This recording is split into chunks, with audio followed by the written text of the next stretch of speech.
जिसकी शुरुआत हम कर रहे हैं वो ये है कि हम इलेक्ट्रिक हाईवे बना रहे हैं।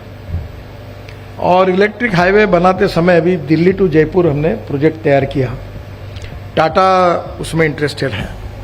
तो मैंने उनको कहा कि ये जो हाईवे है ये बीओटी में क्यों नहीं बनाते आप इलेक्ट्रिक हाईवे, क्योंकि अगर टाटा वाले अगर बिजली खरीदते हैं तो 12 रुपये रेट लगता है।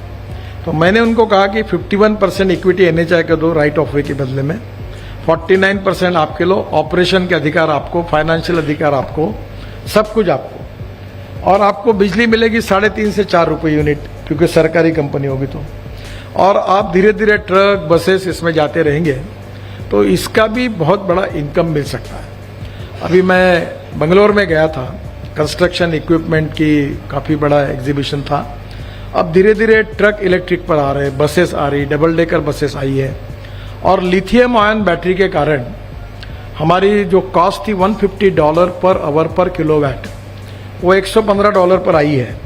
फिर भी वो ज़्यादा है, पर अगर हम लिथियम आयन बैटरी नहीं लेते तो ट्रक में और बस में हम करीब 50 लाख रुपए कीमत कम कर सकते हैं।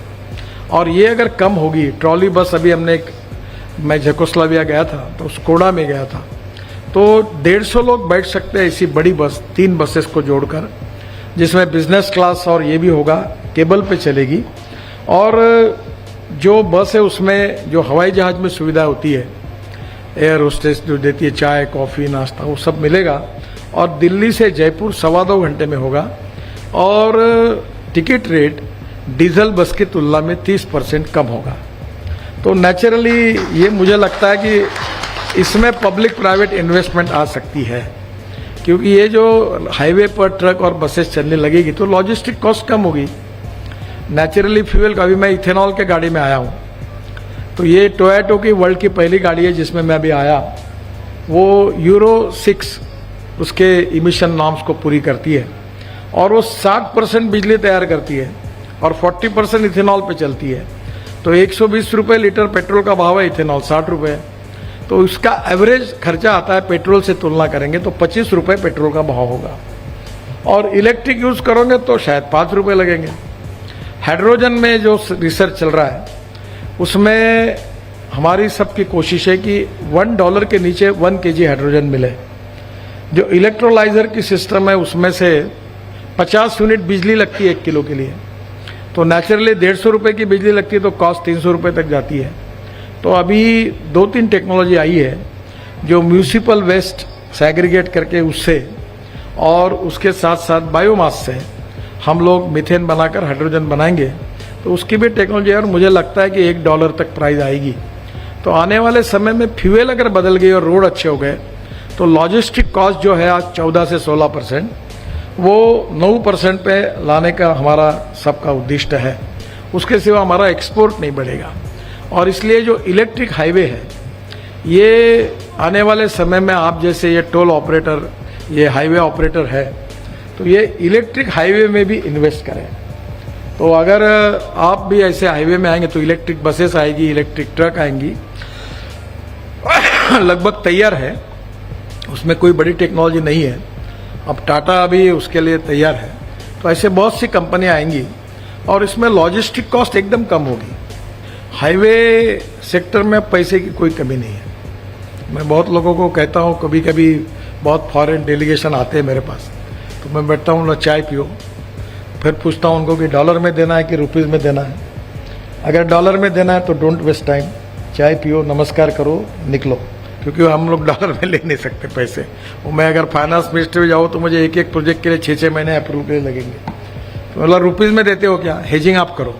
तो आज हाईवे में इन्वेस्ट करने के लिए आपको सबसे अच्छी बात ऐसी है कि रुपीज़ में इन्वेस्ट करना, या डॉलर में अगर आप पैसा लाएंगे तो फिर उसकी रिस्क है डॉलर रुपीज़ फ्लक्चुएशन की, वो आप जरूर देखिए। तो हम धीरे धीरे काफ़ी बड़े प्रमाण पर एसेट्स मोनेटाइज कर रहे हैं। और एसेट के साथ साथ ये जो नए इनोवेशंस हैं, नई टेक्नोलॉजी है, इसके कारण भी इन्वेस्टमेंट के लिए अच्छे चांसेस हैं। मुझे लगता है कि रोड का मेंटेनेंस जो है वो उतना ही इम्पोर्टेंट है। और अगर बीच में थोड़ी भी तकरार होती है, जब लोग टोल देते हैं तो लोगों के मन में नाराज़गी भी होती है कि वे टोल देने के बाद भी रोड की क्वालिटी खराब है। मैं लोगों को कहता हूं कि if you want good services you have to pay for it. तो लोग बोलते फिर अच्छी सर्विस दो। तो नेचुरली इस मेंटेनेंस में भी आपका क्वालिटी का ध्यान आप सब लोग रखते ही है।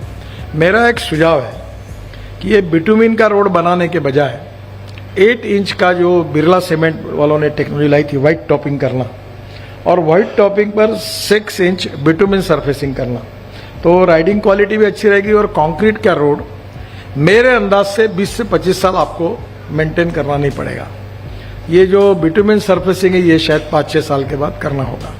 तो थोड़ा सा सरकार में भी कभी कभी कल ही हमारे यहाँ चर्चा हो रही थी कि मैंने उनको कहा कि अभी हम लोग जो लैंडस्लाइड्स हो रहे हैं, प्रॉब्लम्स आ रहे हैं, मैंने बोला ये डीपीआर वाले के ऊपर और कॉन्ट्रैक्टर के ऊपर डाल दो कि डिफेक्ट लायबिलिटी में 10 साल उसकी जिम्मेदारी होगी।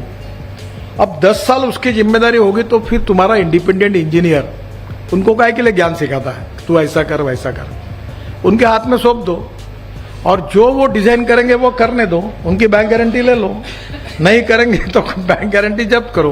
पर एक तरफ तुम कहोगे कि मैं बोलूंगा वैसा बनाओ और गारंटी भी लेंगे, तो ये कैसे होगा। तो मैंने कहा ये बंद करो। तो हमने सुधारने के लिए बोला है कि इसके बाद रोड इंजीनियरिंग में डिजाइनिंग के इसमें डीपीआर वाला होगा और कॉन्ट्रैक्टर होगा। तो कॉन्ट्रैक्टर अपना डिजाइन दे, पैसा बचे उसका, उसके साथ उसका प्रॉफिट लॉस उसका वही बनाए और बैंक गारंटी दे। और अगर डिफेक्ट लायबिलिटी पीरियड में अगर क्वालिटी खराब हो गई तो हम बैंक गारंटी जब्त करेंगे। तो नेचुरली आप नई नई टेक्नोलॉजी, नई नई इनोवेशंस का उपयोग करने के अधिकार भी हम लोग रोड मेंटेनेंस के इसमें भी आपको देंगे। तो आपको बताते हुए मुझे बड़ा खुशी होती है कि मैं मथुरा में मैंने एक हाइब्रिड एन्युटी में वाटर रिसोर्स मिनिस्टर के नाते मथुरा का गंदा पानी 90 mld स्लज शुद्ध करके एक प्रोजेक्ट मेरे दिमाग में आया, वो लिया। जो इंडियन ऑयल उत्तर प्रदेश के इरिगेशन डिपार्टमेंट को 25 करोड़ साल के देती थी, तो मैंने उनके अध्यक्ष वैद्य साहब को बोला आप 20 करोड़ ही दो। और 40% गारंटी नेट सरकार ने दी, 60% इन्वेस्टर ने लाई। त्रिवेणी इंजीनियरिंग कंपनी है, उन्होंने प्रोजेक्ट लिया और अब हर साल इंडियन ऑयल रिफाइनरी मथुरा की 20 करोड़ दे रही है और प्रोजेक्ट चालू हो गया है। और 40% केवल सरकार ने दिए, 60% इन्वेस्टर ने लाए और अब प्रोजेक्ट में वो पानी जो है वो इंडियन ऑयल रिफाइनरी यूज करती है। तो solid waste management, liquid waste management, इसमें भी पब्लिक प्राइवेट इन्वेस्टमेंट संभव है। 24/7 जो ड्रिंकिंग वाटर का है वो पहला प्रोजेक्ट हमारे देश में नागपुर में हुआ, विवोलिया करके कंपनी थी। अभी हमने 70% सिटी को 24 आवर हम पानी दे रहे हैं।